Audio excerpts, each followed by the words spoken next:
Hello, good morning. Tuesday morning, naglamay ako dito sa pinsan ko. Natulog ako siguro 10 o'clock kasi hindi naman ako nagsusugal. Tapos, nagising ako alas 12. Akala ko umaga na. So, sa tulog ako uli, nagising ako alas 2. Akala ko umaga na uli. Hanggat na, nagising na talaga ako ng before 5, naghugas ako ng pinggan, mga baso, mga kalat, pinupulot ko yung mga basura, saka nag-ayos din ng mga upuan. Meron pang mga natirang nagsusugal, mga pamangkin ko. Kasi hindi naman pwedeng iwanan ng patay, walang gising. So yun, ito nag-almusal na ako.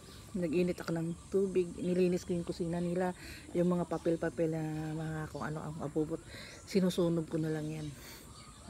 Kinakamay ko lang, tinanggalan ko ng abo bago ako magsaing ng bagong kahoy. Maglagay ng bagong kahoy.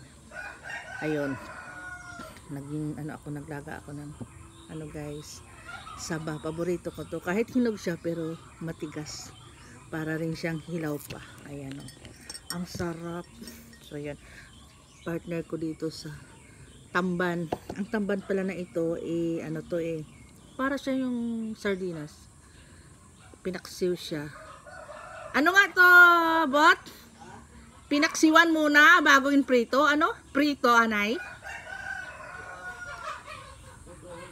Prito muna bago paksiw. Ang sarap, guys. Para siyang sardinas talaga. Tamban ito kasi mura ang tamban. Ayan o. Padala raw ito ng kapitana dito sa barangay na kung saan nakatira yung pinsan ko. Pero dati, doon sila nakatira. Sa amin. Yan, ibang barangay na yan. Sityo lang din kami doon. Tanaw lang. Ang bahay nila doon, tindiran yung ng anak niya na may asawa. Ang sarap, guys. Sa linggo na yung living ng pinsan ko. Parang hindi ko pa matanggap na wala na siya. Kasi nag-serve pa siya sa nag-service pa sa pagkapatay ng nanay ko. Ang nanay kong kinalakahan yung nanay. Pamangkin sa nanay ko, ang nanay namin magkapatid. Yung nanay niya naman nasa Maynila, namatay sa Bagong Silang.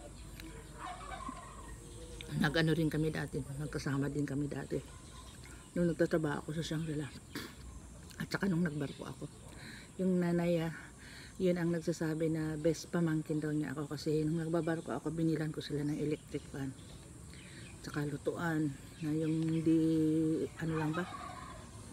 yung di-uling lang ganun. Tsaka binigyan ko sila dati ng pabango na clinic. Yung mga ganong bagay, nakakatuwa lang.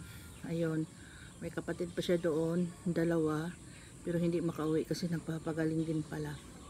So yun, yung namatay pala yung mother niya, hindi rin siya nakapunta doon. Kasi kahit binigyan siya ng mother ko ng nung nanalo ang nanay ko sa STL, bibigyan sana siya ng 15. Ang binigay pala sa kanya is 10 lang ng sister ko. So yun, parang kasi mahal na mahal siya ang nanay ko. Hindi ko makalimutan yung pagmamahal niya sa nanay ko na yung madala siya sa bahay ng kapatid ko na kung saan ang nanay ko tumira.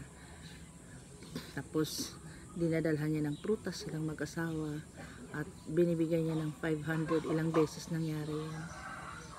Okay guys, yun lang aking sharing for the day.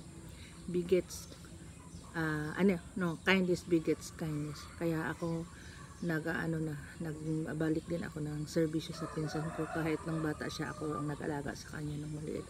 Unang salta ko sa Manila, nanay ang nagdala ang tiya ko sa akin. Umakyat kami sa gangway or andamyo ng Negros Navigation. Karga ko siya. Nanghingi ako ng tubig doon sa kusina ng barko. Kandong ko siya. Niloloko pa nga ako ng mga cook. Sinabi nila, ang bata-bata mo, kasi 14 lang ako, nakagraduate ko lang ng mga high school.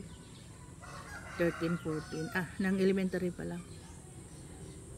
Yan, biruin mo. Doon ako sa Maynila nag first year high school sa Arellano. Tumigil muna ako ng 2 taon pagkatapos ko elementary. Graduate lang ako ng 7, 8, 9, 10, 11, 12, 13 lang pala. 12, 13 lang pala ako noon. Tapos dito na ako nag second year, third year, fourth year.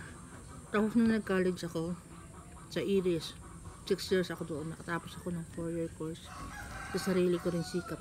Tapos nag-aaral ako sa PLM na nagtatrabaho na ako CCTV operator through an agency sa Makati, Shangri-La. Nakatapos ako ng LPT. Hindi, ng Prop Ed. LPT sana kung nakakuha ako ng board, nag-review ako at mag-board at makapasa. At the same time na naging court stenographer, trainee ako sa Manila Trial Court. Yon. Nagbarko ako pero hindi ko pinagsisihan. So, yun, miss na miss ko na yung pinsan ko na to kasi maganda yung banding namin kahit marami din siyang kasalanan sa akin. Pero pag dugo pala guys, dugo, yun. Nalalaki yung services sa nanay ko kasi magaling siya magluto. Yung tagatulong niya ako sa pag-serve, ganyan. Ngayon naman ako naman ang nagbabalik sa kanya. Sige guys, good morning. Uuwi na rin ako mamaya sa amin. Tapos siguro mamaya babalik na naman ako dito. Ilang araw na lang, sa linggo na siya ililibing. Good morning.